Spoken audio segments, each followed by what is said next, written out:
आप सभी का स्वागत हमारे YouTube चैनल पर। आज हम क्लास 7 की प्रश्नावली संख्या 7.2 का सवाल नंबर 3 हल कर रहे हैं। जो हमें यहाँ पर दिया गया है कि एक नगर की जनसंख्या 25,000 से घटकर 24,500 रह गई है। घटने का प्रतिशत कितना है वो भी ज्ञात कीजिए। तो जैसे हमने पहले दूसरे सवाल में लाभ और हानि का प्रतिशत ज्ञात किया था, ये सेम वही है, बस यहाँ पे रुपए नहीं, यहाँ पे जनसंख्या है, लोगों की संख्या है जो बढ़ रही है या घट रही है, लेकिन यहाँ पे घट रही है। तो जब घटेगा मतलब हानि, बढ़ रहा है मतलब लाभ, तो प्रतिशत का सूत्र वही रहेगा। सबसे पहले हम क्या करते हैं, यहाँ लिखते हैं कि ये जनसंख्या है तो हम लिखेंगे जनसंख्या के बारे में। और जनसंख्या कम हुई है कि बढ़ी है, जनसंख्या घट रही है मतलब कम हुई है, तो जनसंख्या कम हुई। अगर बढ़ेगी तो जनसंख्या बढ़ी बराबर है ना। कितनी? 25,000 थी जो अब रह गई है 24,500। मतलब कितनी घटी? ये घटी है 500। 25,000 से 24,500 घटकर रह गई है, मतलब 500 लोगों की जनसंख्या जो थी वो कम हो गई है। अब इस घटने का प्रतिशत ज्ञात करना है, तो हम लिख देंगे यहां पर जनसंख्या घटने का प्रतिशत। तो जैसे मैंने कहा था कि बढ़े या घटे, लाभ हो या हानि हो, जो भी हो रही है हम सबसे पहले उसको ऊपर रखेंगे। तो अभी जनसंख्या घटी हो चाहे बढ़ी हो, वो ऊपर रहेगी जितनी भी बढ़ी है घटी है।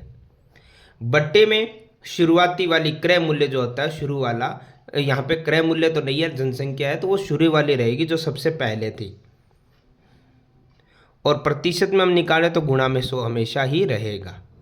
तो देखो 2 जीरो से 2 जीरो तो कट हो गए, 1 जीरो से 1 जीरो ये कट हो गया। अब ऊपर तो बचा 5 की गुणा 10 से 50, और बट्टे में बचा है 25। तो यहाँ पे हमें क्या करना है, 25 का 50 में भाग लगाएंगे तो ये जाएगा 2 बार।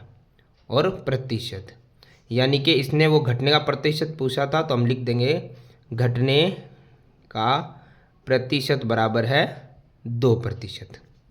और ये 2% यानी जनसंख्या कम हो गई है।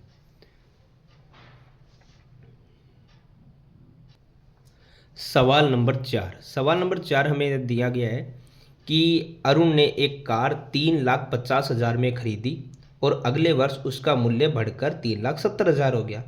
तो कार के मूल्य में वृद्धि हुई है, उसका प्रतिशत हमें ज्ञात करना है। दिख रहा है वृद्धि हुई है कि पहले जो प्राइस था उससे प्राइस बढ़ रहा है। तो जैसे उसमें पीछे वाले सवाल में कम हो रहा था, हमने कम होने का प्रतिशत निकालने के लिए पहले क्या किया, बड़ी में छोटी संख्या घटा के ये देखा कितना कम हुआ है। तो यहाँ पे भी हमें देखना कितना बड़ा है, तो बड़ी में से छोटी ही घटानी पड़ेगी। सबसे पहले तो क्रय मूल्य कितना था, क्योंकि ये अब प्राइस का आ गया सवाल, तो क्रय मूल्य विक्रय मूल्य मिलेगा आपको। 3,50,000 था क्रय मूल्य, ठीक है। और अगले वर्ष जो हमारा मूल्य, विक्रय नहीं है, बेचने का नहीं है, अगले वर्ष बढ़ गया है मूल्य, तो अगले वर्ष जो मूल्य है गाड़ी का बढ़ गया है, वो हो गया 3,70,000। तो देखो लाभ होगा हानि होगी, उससे निकालने का तरीका तो वही है कि बड़ी में से छोटी संख्या घटानी पड़ेगी, यानी कि बड़ी संख्या में से छोटी संख्या को हम क्या करेंगे, माइनस करेंगे, तो मूल्य में वृद्धि निकल जाएगी। कमी भी ऐसे ही निकलेगी, बस उसमें क्रय मूल्य बढ़ा होगा, उसमें से हम अगले साल का मूल्य घटा लेंगे, कमी ऐसे निकलेगी। वृद्धि में भी बड़ी संख्या को आगे रख के छोटी संख्या को घटा दो, तो कितना, 20,000 रुपये ये गाड़ी का मूल्य बढ़ा। और इसका प्रतिशत भी हमें ज्ञात करना है। तो कुल मिला के मूल्य में जो वृद्धि हुई है, तो हम लिख देते हैं यहाँ पे सबसे पहले मूल्य में वृद्धि। वैसे दिख भी रहा है और क्वेश्चन में भी दे दिया गया है वृद्धि, तो हम वहीं से लिख लेंगे वृद्धि। अब मैंने कहा था आपको हानि हो चाहे लाभ हो, सबसे पहले जो घटने पे संख्या है वो रखनी है हमें। बट्टे में जो पहली संख्या होती है, जैसे पिछले वाले सवाल में 25,000 था, इस बार 3.5 लाख है, वो क्रय मूल्य होता है। और प्रतिशत में निकालने के लिए गुणा में 100। देखो 3 जीरो से 3 जीरो, 1 जीरो से 1 जीरो क्रॉस, 2 की गुणा 100 से करेंगे तो आएगा 200, और बट्टे में आ गया है 35। वैसे तो डिवाइड लगाना है अब हमें, और कुछ नहीं करना है यहाँ पे। और काट सकते हो तो काट लो, जैसे 5 के पाड़े से क्या है, 5 चौक 20, 0, 5 7 35। अब नहीं कट रहा है, अब ये जो भी है वो पॉइंटों में जाने वाला है, तो हम उसको उस तरीके से हल कर देते। जैसे ये चला गया 5 7 35, बच गया 5,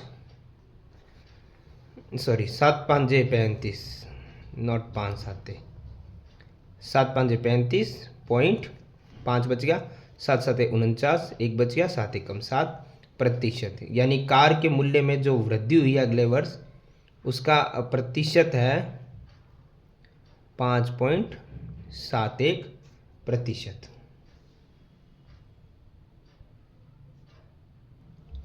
सवाल नंबर 5 हमें दिया गया है कि मैंने एक टीवी खरीदा। मैंने तो नहीं खरीदा अभी रिसेंटली, बट क्वेश्चन में ये दिया गया है कि टीवी का प्राइस 10,000 रुपये में खरीदा था, 20% लाभ पे बेचा गया है और बेचने पे कितना धन प्राप्त हुआ वो निकालना है।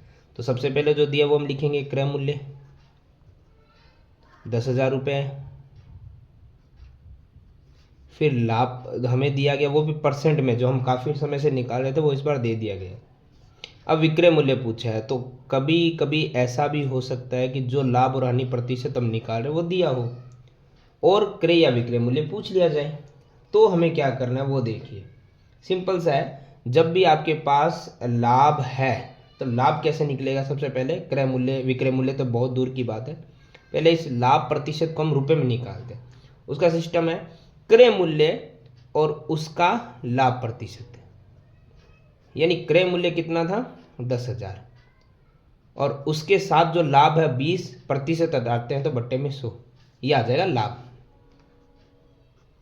जो कि है 00 से 00 कट गया।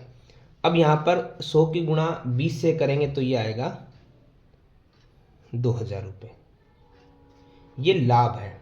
अब एक सिंपल सी चीज़ है, क्रय मूल्य हमारे पास है, लाभ हमारे पास है, खरीदने वाला मूल्य और इसका लाभ कितना हुआ वो भी हमारे पास है, तो इन दोनों को प्लस करेंगे तो क्या निकलेगा विक्रय मूल्य, क्योंकि क्रय मूल्य में लाभ जुड़ता है हानि घट जाती है। ठीक है, तो क्रय मूल्य हमारे पास था 10,000 रुपये और लाभ हमें हुआ है 2,000 रुपये, तो हमारा टोटल जो विक्रय मूल्य था वो कितने का पड़ा है 12,000। 10,000 की चीज़ को 12,000 में बेच दिया तो हमें क्या हो गया 2,000 का मुनाफा, जो कि 20% बनता है। तो ये हमारा सवाल नंबर 5 होता है कंप्लीट।